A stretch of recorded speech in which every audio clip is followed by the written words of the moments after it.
पुन्हा एकदा आपण वसईबद्दलचे अपडेट जाणून घेऊयात। वसई तालुक्यातील ग्रामपंचायतींसाठी आज मतदान पार पडतंय। खानिविडे, भाताणे, सकवार, शिवणसई, शिरवली, भिनार, मेढे, आडणे, माजिवली, चंद्रपाडा आणि पोमण या ग्रामपंचायतींसाठी निवडणुकीला मतदानाला सुरुवात झालेली आहे। सकाळी 7:30 पासून मतदानाला सुरुवात झाली आहे। 11 सरपंच पद आहेत, ज्या पदांसाठी 31 उमेदवार रिंगणात आहेत, तर 119 सदस्य पदासाठी म्हणून 261 उमेदवार आपलं भवितव्य आज आजमावत आहेत। सत्तारूढ बहुजन विकास आघाडी विरोधात महाविकास आघाडी असा सामना रंगणार असल्याचं दिसून येतंय आणि त्यातही उद्धव ठाकरे यांच्या शिवसेनेचा ग्रामीण भागात बोलबाला असल्यानं काँग्रेस आणि राष्ट्रवादीने शिवसेना उद्धव बाळासाहेब ठाकरेंना पाठिंबा दिलाय।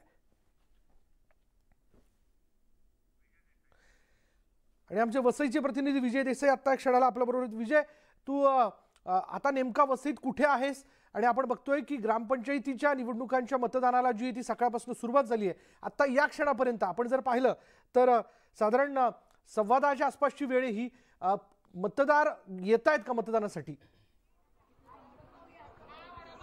विशाल, हा लोकशाहीचा आजचा जो उत्सव आहे तो इथे मी आता जो वसईच्या पूर्वपट्टी भागातील खानिवडे गावामध्ये आणि या ठिकाणी जर पाहिलं तर या ठिकाणचा जो 2 नंबर वॉर्ड जो बूथ आहे, या बूथवरती आपण जर पाहिलं या ठिकाणी मोठ्या प्रमाणात महिलांचा भरणा जास्त दिसतोय। आपण जर पाहिलं तर या ठिकाणी पूर्णतः महिला जास्त आलेल्या आहेत। मतदानाचा उत्साह मोठ्या प्रमाणात दिसतोय आणि इथे जर पाहिलं तर छानपैकी या ठिकाणी रांगा आणि शिस्तीत आणि शांततेत मतदान सुरू आहे। पोलिसांचा सुद्धा कडेकोट बंदोबस्त आहे आणि या ठिकाणी शांततेत मतदान सुरू झालेलं आहे। आतापर्यंत साधारण 25% पर्यंत या ठिकाणी मतदान झाल्याचं सांगितलं जात आहे सरासरी। या ठिकाणचे काही नागरिक आहेत मतदानासाठी चाललेले, आपण बघू शकता जे वयस्कर लोक आहेत ते सुद्धा या ठिकाणी येत आहेत। या ठिकाणचे रहिवासी आहेत, काय सांगाल? लोकशाहीचा हा जो उत्सव आहे ग्रामपंचायत लेवलमध्ये, हा उत्सव नुसताच उत्सव नसून भावनिक आणि एक लगाव असतो। तर त्या पद्धतीने हा जो आमची ग्रामपंचायतीची निवडणूक आहे, ह्या निवडणुकीसाठी मतदार किंवा आम्ही सकाळपासून रांगा लावून आहोत आणि लोकशाहीचा आम्ही हक्क बजावून आमच्या गावचा कारभारी कोण हे निवडणार आहोत। मला सांगा, या ठिकाणी विकास झालाय का? नेमका विकास आहे, चालू आहे, काही बाकी आहे आणि आमची अपेक्षा आहे की जे काही अपूर्ण आहे ते निश्चित पूर्ण करतील अशी आम्हाला आश्वासनं मिळत आहेत। अपूर्ण जो विकास आहे तो पूर्ण होईल अशी त्यांची आशा आहे। इथे तुम्ही आता मतदान करणार आहात, काय सांगाल? काय वाटतंय, कसं वाटतंय मतदानात? बरं वाटतंय। आज कोरोना नंतर पुन्हा एकदा पहिल्यांदाच मतदान आहे आणि जनतेतून नगर हे जाणार आहे सरपंच, काय सांगाल? चांगलं वाटतंय ना। तुम्ही काय सांगाल, काय वाटतंय? आम्हाला असं वाटतं की जे सरपंच आता नवीन येतील त्यांनी आमच्या गावची जी कामं आहेत, जो गावचा विकास आहे तो त्यांनी नवीन पद्धतीने सुरू करावा आणि व्यवस्थित सर्व करून द्यावं गावाला, एवढंच, बाकी काय नाही। नवीन जे येतील कोणी असो त्यांनी विकास करावा असं त्यांचं म्हणणं आहे। तुम्ही काय सांगाल?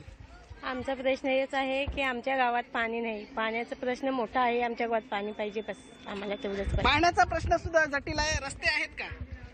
नाही, आमच्या गावात रस्ता नाही मिळत। काय वाटतंय यावेळी तुमच्या जे निवडून येतील त्यांच्याकडून काय अपेक्षा आहेत?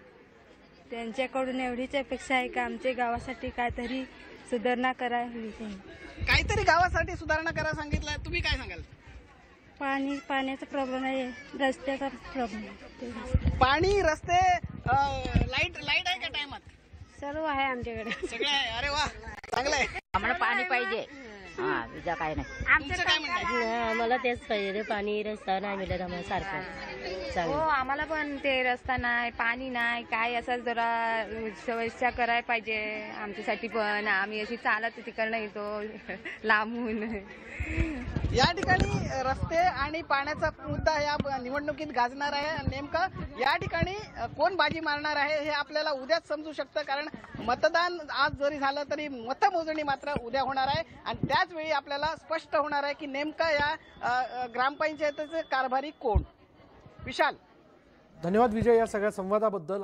हे मतदान, त्या मतदानाचा हक्क बजावत असताना